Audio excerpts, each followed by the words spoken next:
참 좋으신 주님이 오늘도 나와 함께 하실 줄 믿습니다.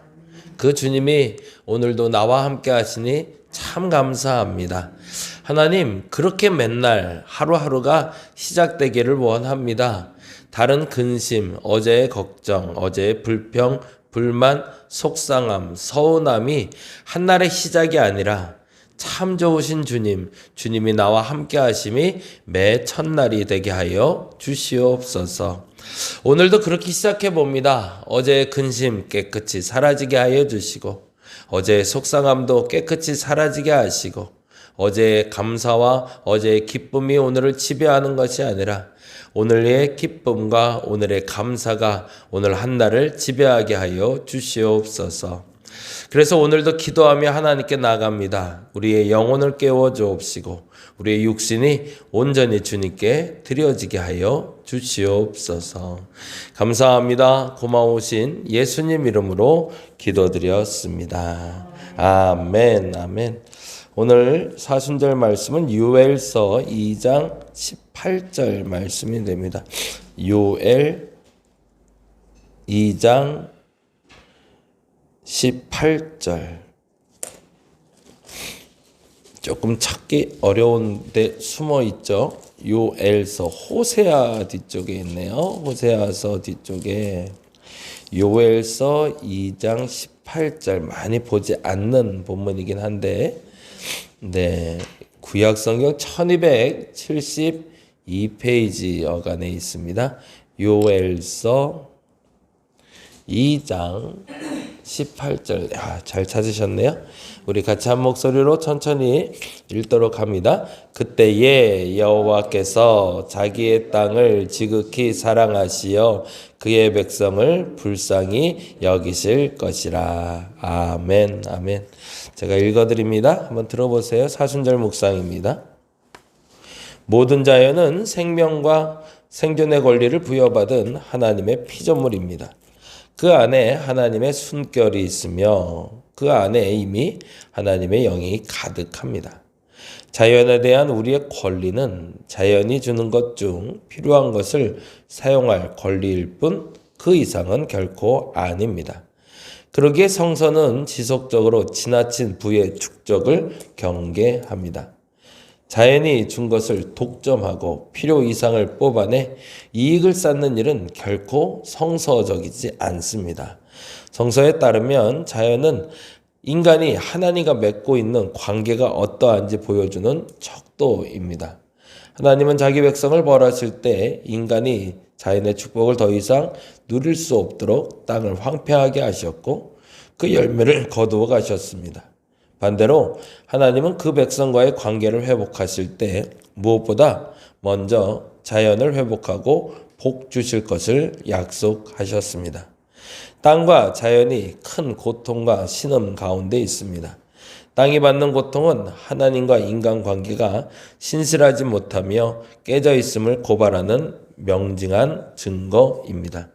생태 문제를 들여다보는 일은 하나님에 대한 우리의 관계가 어떠한지를 생각하는 종교적, 신앙적 행위입니다.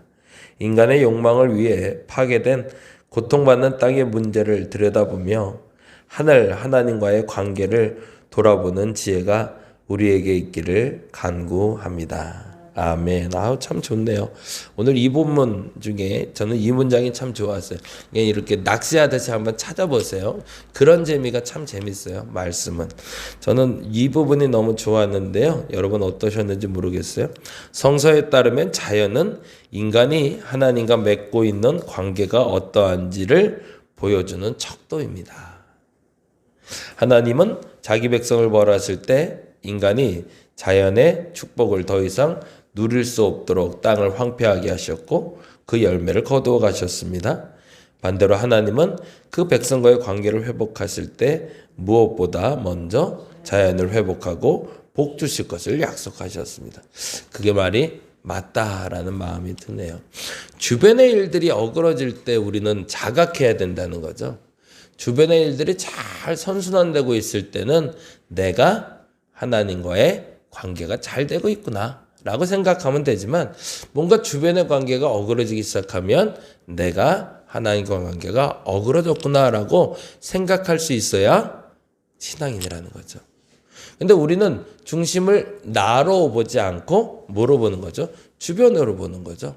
그래서 자꾸 주변에 휩쓸려 가고 주변의 움직임에 따라가는데 그러지 말라는 얘기죠.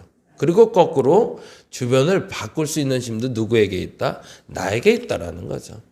저와 여러분에게 그 정결함이 있기를 간절히 바랍니다. 주변이 깨끗한 사람이 거룩한 사람입니다. 그래서 신명기, 사사기, 그리고 과거의 레위기, 법전을 보면 그 주변을 정결하게 하는 것이 거룩의 시작이라고 얘기합니다. 한 번쯤 이런 부분을 볼 때마다 이제 점검해 볼 적용은 그런 겁니다. 내 주변에 쓰레기를 없게 하라. 예, 혹시 주변에 이렇게 쓰레기가 보이면 한 번쯤은 주워 보시고 점검해 보는 시간 됐으면 좋겠습니다. 자, 오늘 말씀은 요한복음 마지막에 됩니다. 21장 20절에서 22절.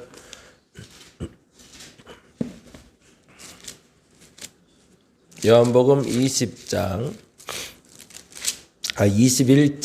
20절에서 22절까지.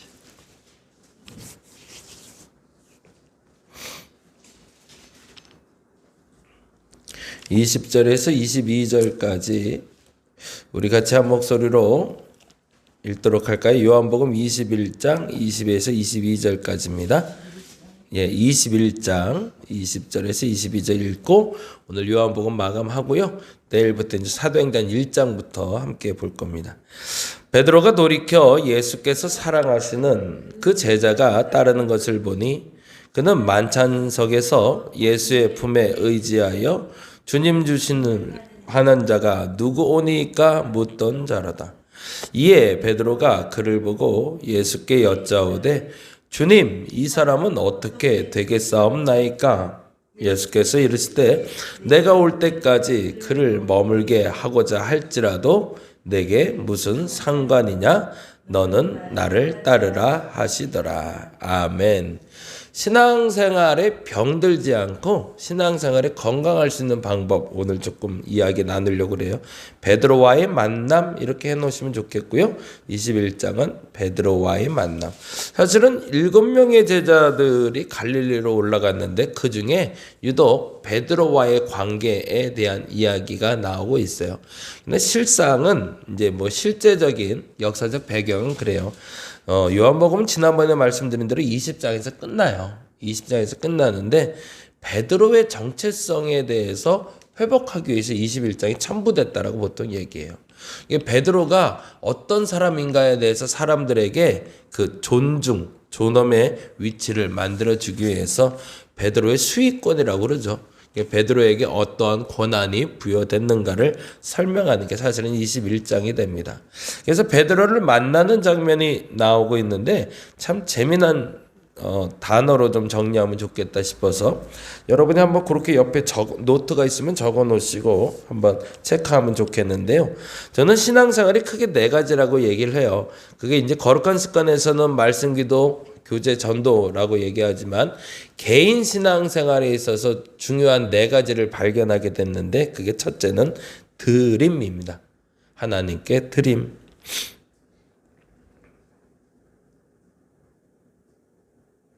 그 다음이 누림. 그 다음이 나눔. 그 다음에 비움. 이 4가지가 균형을 잡고 순서를 잡히게 되면 그때부터는 건강하더라고요. 그래서 뭘 못하면 병드는 걸까? 어디에 멈추면 병드는 걸까? 생각해보니 이 4가지였어요. 드림이라는 건 아까 말씀드린 대로 하나님께 드리는 거예요. 근데 하나님께 드릴 때 뭘 드리는 걸까요? 어저께 이제 방송하고 왔는데요.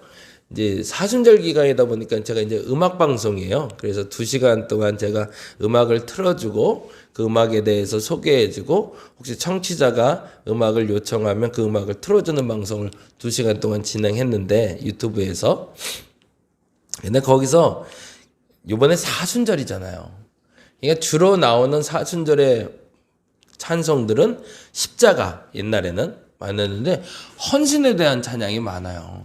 그러니까 헌신에 대한 찬양이 많다 보니까 동사 말 그대로 나오는 단어들 중에 제일 많이 나오는 게 비우라 그리고 드리라 뭐 이런 단어가 너무 많아요. 근데 틀린 얘기는 아니에요. 근데 문제는 뭐를 드리냐는 거죠. 그래서 내 마음과 정성을 다 드리고 내 꿈도 드리고 내 비전도 드리고 다 드리래요. 근데 그러면 뭐 남아요? 하나님이 정말 그걸 원하실까요? 여러분을 깨끗이 탈탈 털어서 다 드리기만을 원하실까요? 아니라는 거죠. 그러면 하나님이 받길 원하는 건 뭘까요?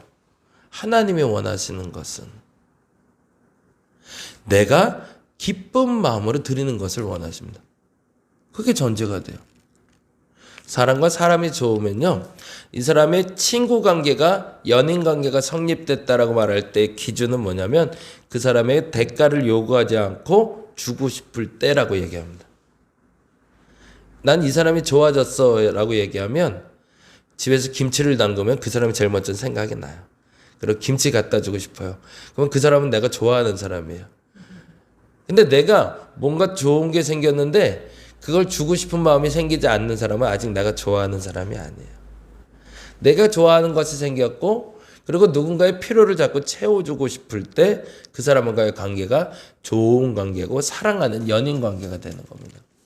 하나님과 관계의 형성의 시작은 하나님께 드리고 싶은 게 생기는 거예요. 근데 더 정확히는 그게 하나님이 원하시는 것이 돼야 되겠죠.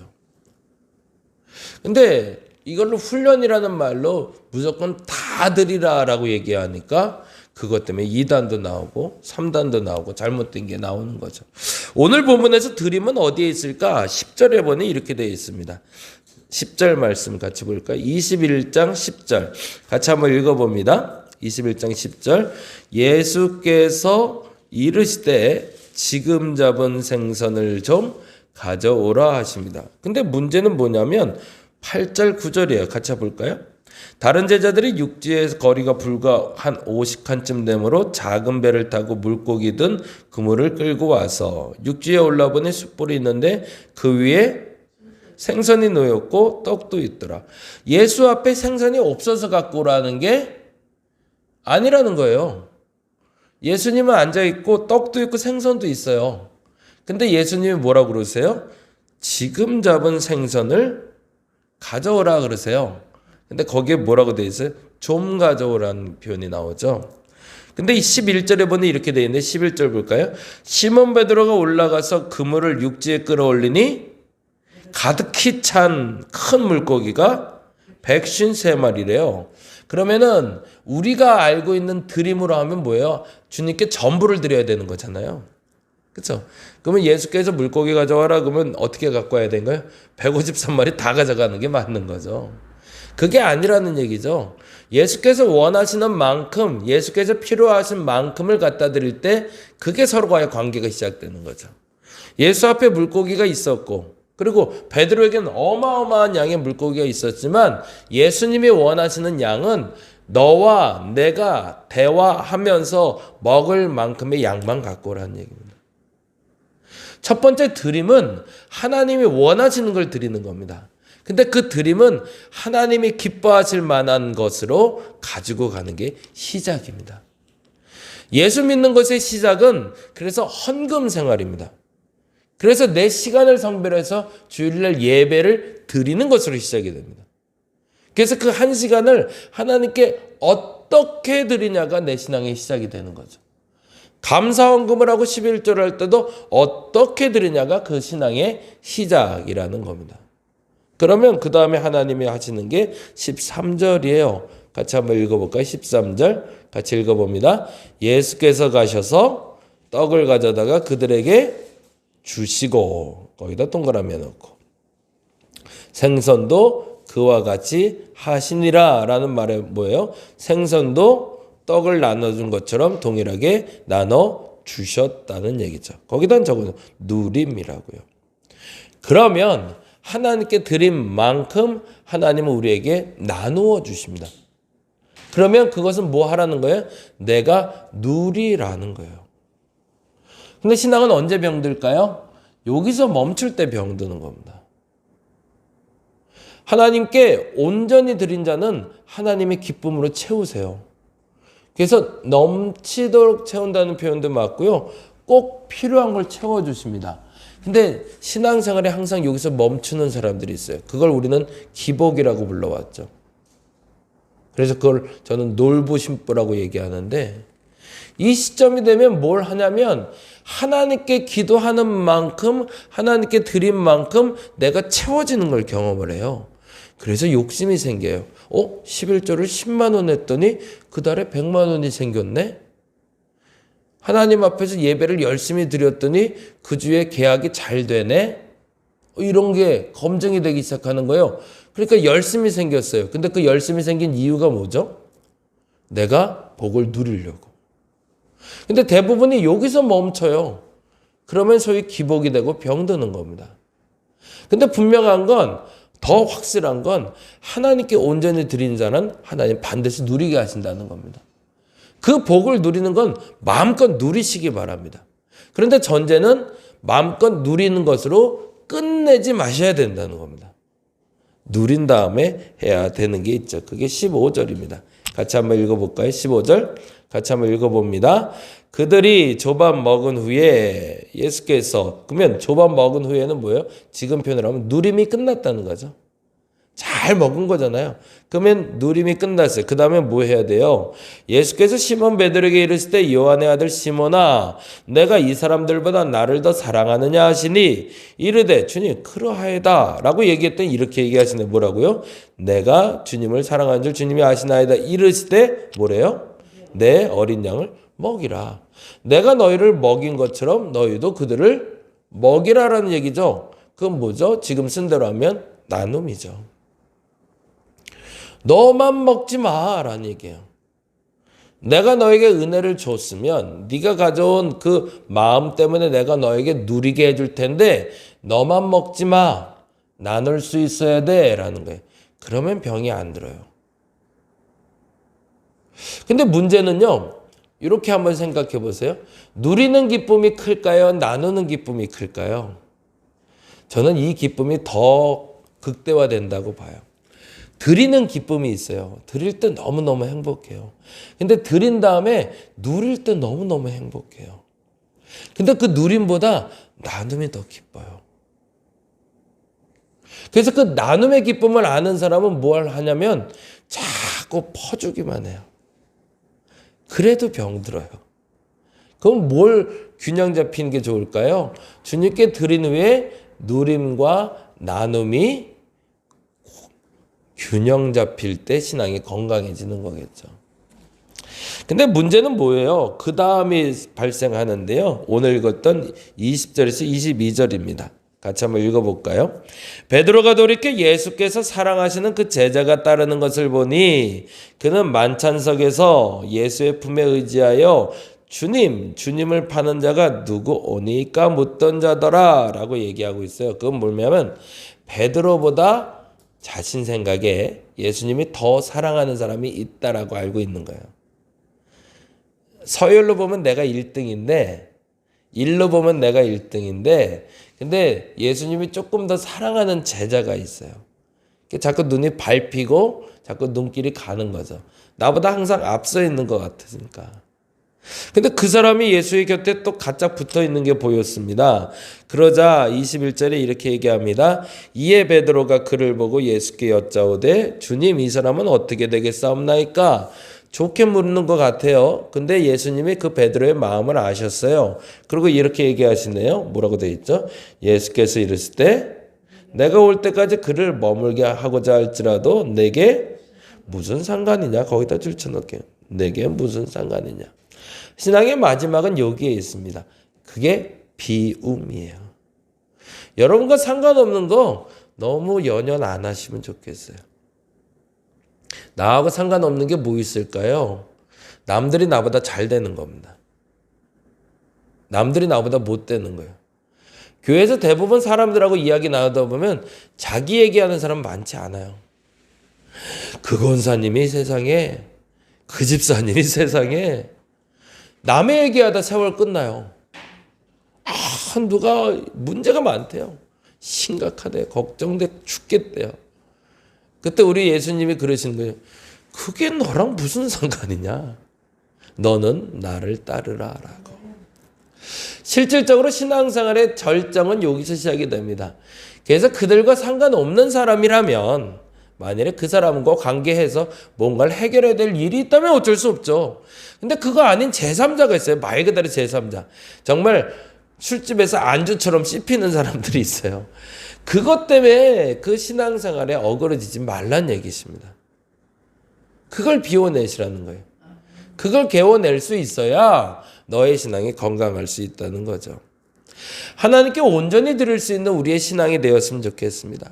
정말 즐겁게 재밌게 드렸으면 좋겠어요. 있는 거 시간, 그러면 시간 드리는 거고, 건강, 그러면 건강 드리는 거고, 그걸 마음껏 드리시고 이제 좀 누리시기 바랍니다. 야, 그 복도 이렇게 누리는 거네. 놀러도 다니는 거고요. 네, 즐길 수 있는 건 즐기시는 거예요. 우리 집사람 보면 가끔, 아주 가끔이라고 말하는 게 정답이겠죠. 밤에 안 자요. 그리고 새벽에 그 시간까지 드라마를 보고 있어요. 그리고 저도 선잠 자다가 잠깐 깰 때가 있는데, 뭐 하냐? 그러면 요거 좀 보고 잔대요. 도대체 저게 뭐 하는 짓인가? 혼자 묵상을 했어요. 왜 그럴까? 좀 자지. 근데 생각해보니 옛날 어머니 생각도 나고 주변 사람들이 생각이 나요. 왜 그러는지를 알겠어요. 자기 시간을 갖고 싶은 거죠. 여자들이 하루 종일 애들한테 시달렸지, 이거에 시달렸지. 그러니까 조금 그러니까 드라마를 보는 게 아니라 드라마를 보면서 그냥 머리를 식히는 거죠. 그러면서 그냥 하루 있고 싶은. 뭘 하는 거예요? 누리는 거죠. 자기 시간을. 그건 필요하다는 얘기죠. 누릴 수 있을 때 누리시기 바랍니다. 그리고 그걸로 끝내지 마시고 나누고, 그 다음에 내가 상관없는 것들은 비울 수 있는, 그래서 정말 건강해진 저와 여러분의 신앙생활 되시기를 간절히 바랍니다. 기도하겠습니다. 드리고, 누리고, 나누고, 비우고, 이 말의 의미를 분명하게 알아듣는 사람들 되게 하여 주옵소서. 알아들었다는 건 그렇게 살아가는 겁니다. 재밌게 살게 하여 주옵소서. 동일하게 살아가는 한 인생을 어떤 사람은 구질구질하게 살아가는 사람이 있고, 어떤 사람은 버걱버걱 살아가는 사람이 있고, 어떤 사람은 행복하고 즐겁게 살아가는 사람이 있습니다. 나의 신앙은 행복하고 즐겁게 하여 주옵소서. 잘 드리게 하시고, 잘 누리게 하시고, 잘 나누게 하시고, 잘 비우게 하여 주시옵소서. 감사합니다. 고마우신 예수님 이름으로 기도드렸습니다. 다 같이 기도하고 들어갑니다.